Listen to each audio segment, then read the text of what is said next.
Hello students, I am Sunil Ranjan and I am an English teacher. Here in this session, I am here with The Happy Prince by Oscar Wilde.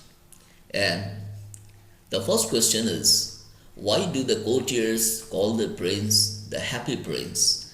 Is he really happy? What does he see all around him? And the answer is, the courtiers called the prince the Happy Prince because he was always happy. When he was alive, he did not know what tears were, for he lived in a palace where sorrow was not allowed to enter. When he died, he was made into a statue and was gilded over with thin lace of fine gold.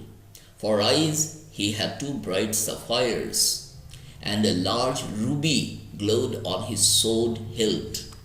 He was not happy, and tears ran down his golden cheeks.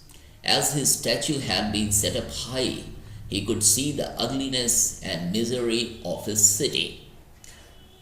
Now, coming to question number 2. And why does the Happy Prince send a ruby for the seamstress? What does the swallow do in the seamstress' house? The answer is, the Happy Prince sent a ruby for the seamstress as she was very poor and had nothing to feed her child except the river water. The child had fever and was asking his mother for oranges. The swallow hopped into the house and laid the ruby on the table beside the woman's thimble. Then he flew gently round the bed, fanning the boy's forehead with his wings.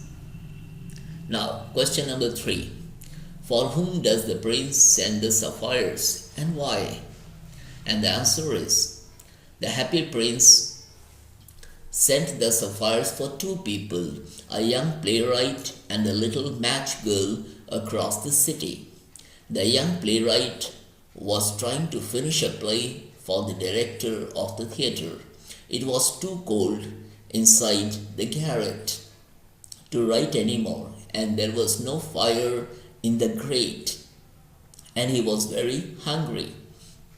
So the prince sent a sapphire for him, so that the playwright would sell it to the jeweler and buy firewood and finish his play.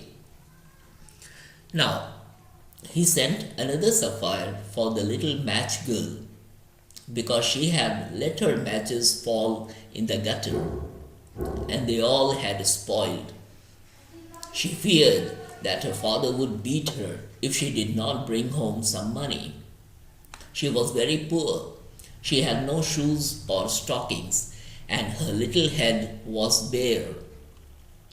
Fine. Now coming to question number 4. What does the swallow see when it flies over the city? When the swallow flew over the city, it saw the rich making merry in their beautiful houses, while the beggars were sitting at their gates. When he flew into the dark lanes, he saw the white faces of starving children looking out helplessly at the black streets.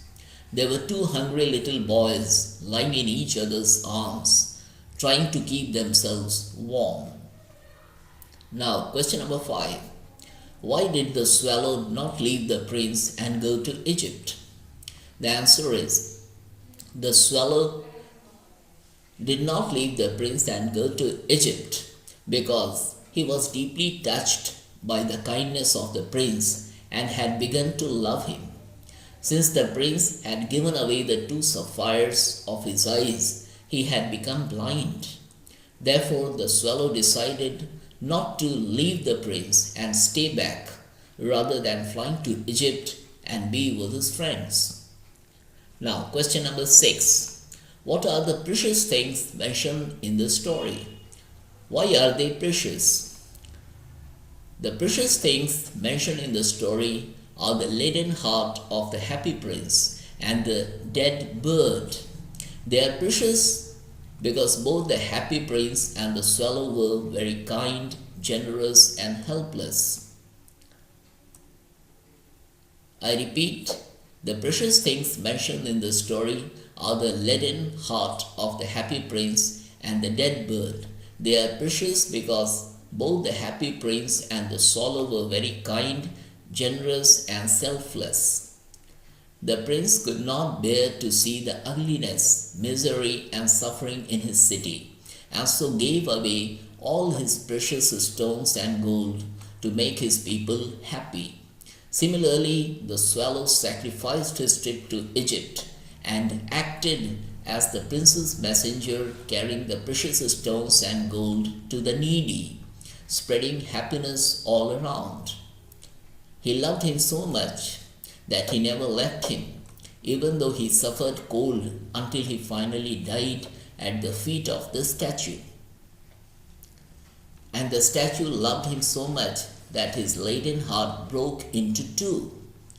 That is why when God asked one of the angels to bring him the two precious things in the garden, the angel brought the laden heart and the dead bird. And God said that in his garden of paradise the little bird shall sing for evermore, and in the city of gold the happy prince shall praise him. So, dear student, this is the end of the chapter, and I hope you understood the answers. So, if you have subscribed to my channel, fine. If you haven't, I suggest you to subscribe to my channel so that you get more and more in the time to come. Thank you.